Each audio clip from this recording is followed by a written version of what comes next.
Assalamualaikum warahmatullahi wabarakatuh. Perkenalkan, nama saya Yunika Rani Justisi Nur Latifah, peserta Latsar CPNS Angkatan 16 Kelompok 1. Di sini saya akan memaparkan tugas individu saya mengenai analisis isu efektivitas kinerja berdasarkan tupoksi. Isu efektivitas yang akan saya angkat adalah keterbatasan PJJ atau pendidikan jarak jauh saat pandemi COVID-19. Adanya pandemi virus COVID-19 ini berdampak pada proses kegiatan belajar mengajar di berbagai lembaga pendidikan yang semula tatap muka di kelas bergeser menjadi pendidikan jarak jauh dalam jaring atau daring, tanpa ruangan kelas secara fisik. Hal ini sesuai dengan Surat Edaran Nomor 4 Tahun 2020 yang diterbitkan oleh Menteri Pendidikan Nadiem Anwar Makarim tentang pelaksanaan pendidikan dalam masa darurat coronavirus. Bisa dilihat di tabel di sini ada teknik tapisan isu menggunakan APKL, yaitu aktual, problematik, kehayalakan, dan kelayakan. Dari beberapa isu yang telah ditelaah, saya bisa disimpulkan bahwa keterbatasan pembelajaran jarak jauh saat pandemi COVID itu keterangan memenuhi syarat APKL. Alasan memilih isu tersebut karena sesuai dengan aktual, yaitu pandemi hingga saat ini masih terjadi dan berdampak pada pembelajaran jarak jauh, sehingga ini menjadi isu yang selalu dibicarakan baik oleh praktisi pendidikan, pemerintah, guru, orang tua, maupun siswa itu sendiri. Lalu dalam hal problematika, isu ini berpengaruh pada banyak dimensi kehidupan masyarakat dan menimbulkan banyak permasalahan dalam pelaksanaannya, yaitu seperti pembelajaran jarak jauh ini tidak hanya menjadi masalah bagi peserta didik, akan tetapi bisa jadi masalah bagi guru dan orang tua siswa karena menuntut peran orang tua sebagai guru di rumah. Selain itu, PJJ juga memerlukan biaya tambahan untuk kuota dan HP yang mungkin tidak semua orang tua siswa memilikinya. Sedangkan di masa pandemi ini, banyak keluarga yang terdampak dari segi ekonomi. Kemudian dari segi halayakan, yaitu banyak masyarakat yang mengalami dan mempengaruhi hajat hidup mereka. Karena hal ini dihadapi dan dirasakan oleh semua lapisan masyarakat dari berbagai tingkat ekonomi dan latar belakang. Dan layak, yaitu isu kurang efektivitasnya PJJ ini akan berdampak besar pada kualitas pendidikan di Indonesia. Terlebih jika siswa mengalami learning loss. Oleh karena itu, ini harus menjadi prioritas dan diberikan solusi terbaik.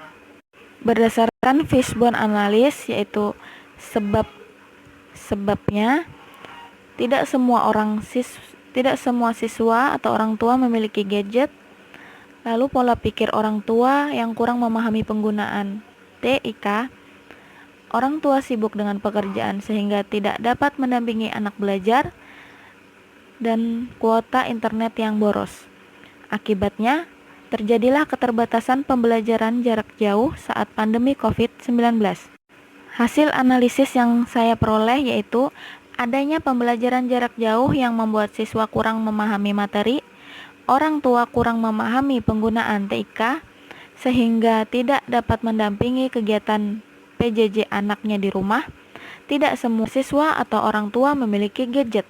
Ini adalah masalah yang menyebabkan kurang efektifnya PJJ atau pendidikan jarak jauh. Orang tua sibuk dengan pekerjaan dan urusannya sendiri sehingga tidak memiliki waktu untuk mendampingi anaknya belajar, maka anak akan malas belajar mandiri karena tidak ada motivasi dan kurang memahami pelajaran. Kemudian meskipun pemerintah telah memberikan bantuan kuota, namun kuota tersebut cepat habis. Hal ini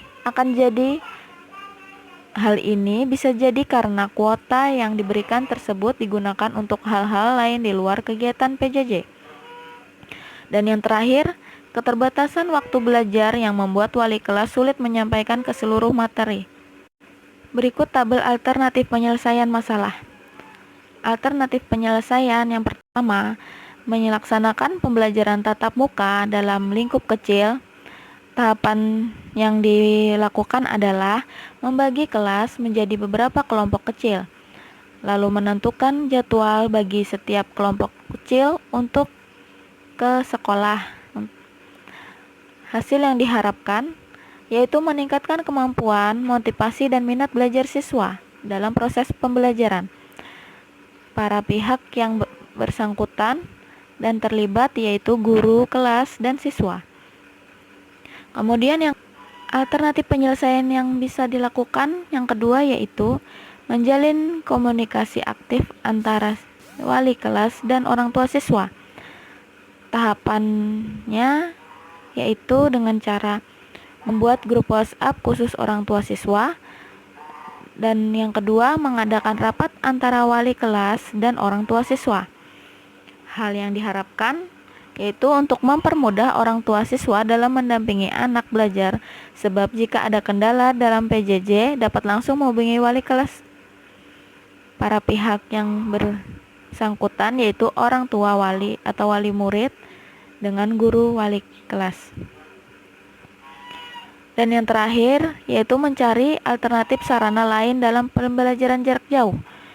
Tahapannya dengan memberikan tugas dalam bentuk format. Dan yang kedua, menggunakan media pembelajaran yang lebih praktis dan jelas.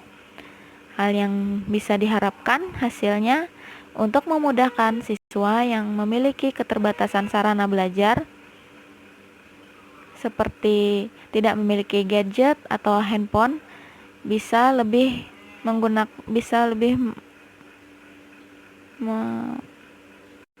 hasil yang bisa diharapkan yaitu untuk memudahkan siswa yang memiliki keterbatasan sarana belajar seperti tidak memiliki gadget.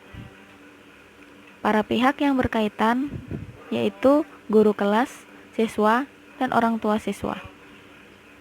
Sekian presentasi dari saya.